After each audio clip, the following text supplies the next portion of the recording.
Hello student, पिछले video में हम क्लास 10th इंग्लिश का एनसीईआरटी बेस्ड सिलेबस डिस्कस कर चुके थे। आज हम देखेंगे कि किस चैप्टर से कितने क्वेश्चन बनते हैं और टोटल पेपर आपका कितने नंबर का आता है।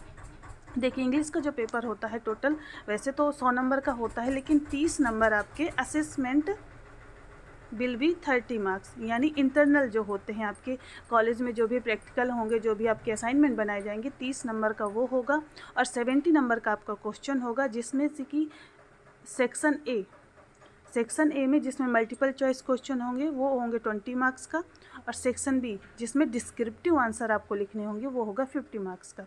तो अब हम देखते हैं किस पार्ट से ज़्यादा क्वेश्चन आते हैं और किस पार्ट से कम आते हैं। पहला है आपका जनरल, पहला जो आपका पार्ट है वो है जनरल इंग्लिश यानी ग्रामर। ग्रामर में आपको रीडिंग होनी चाहिए 1 short unseen passage followed by 3 MCQs, यानी आपको एक अनसीन पैसेज दिया जाएगा जिससे 3 MCQs आपको करने होंगे। टोटल इससे आपको 3 नंबर मिलेंगे।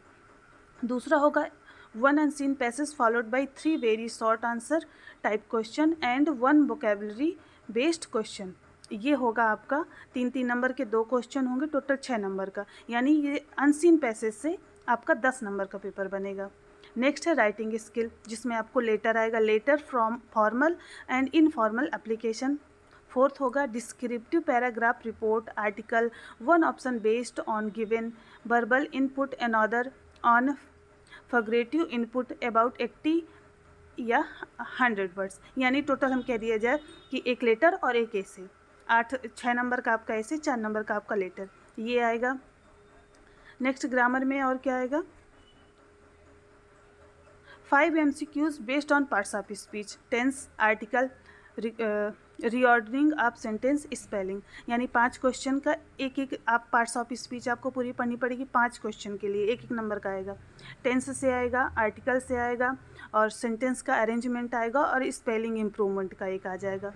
6 में आपका देखिए 3 very short type question based on narration, voice, punctuation, 3 question बनेंगे 3 नंबर के, जिसमें से एक मान लीजिए आपकी डायरेक्ट इनडायरेक्ट से, दूसरा एक्टिव वॉइस पैसिव वॉइस से, और तीसरा पंचुएशन से।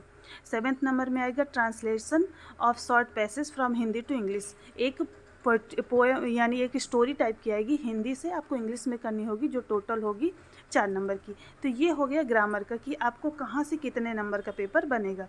अब हम लिटरेचर की तरफ पढ़ते हैं। लिटरेचर में जैसे कि मैं आपको सिलेबस में डिस्कस कर चुकी हूँ, 3 पार्ट होंगे, प्रोज, पोएट्री और सप्लीमेंट्री। तो जो ज़्यादा नंबर का आता है वो आपका प्रोज होता है, और प्रोज में थोड़ा सा आपको पढ़ना भी बहुत ज़्यादा पड़ता है। तो देखिए, प्रोज में फर्स्ट आपके ये सारे हैं। पहला क्वेश्चन जो आपका बनेगा प्रोज का, 2 MCQs based on given extract, यानी जो भी आपने पढ़ा सारे चैप्टर में से 2 क्वेश्चन आएंगे।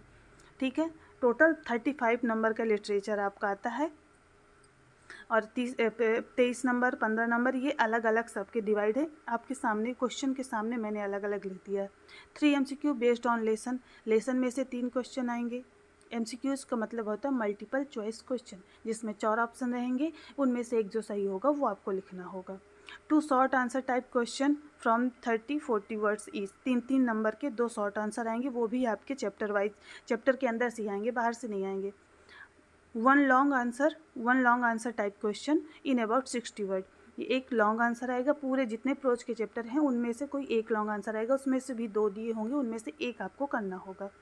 पोएट्री से आएगा 2 MCQs based on the given extract, same वही है कि आपने जो भी जितनी भी पोएट्री पढ़ी है उनमें से कोई 2 क्वेश्चन आएंगे जो आपको मल्टीपल चॉइस क्वेश्चन होंगे, वो आपको करने होंगे।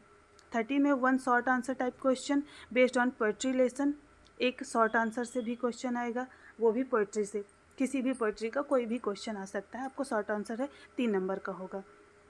या फिर अगर आपको ये नहीं लिखना है तो और लगा के इसमें दिया होगा 4 lines from any poem prescribed in the syllabus, आपकी सिलेबस में जो 8, 9, 10 ये जितनी भी पोएट्री हैं उनमें से किसी भी पोएम की 4 लाइन आपको लिखना होगा।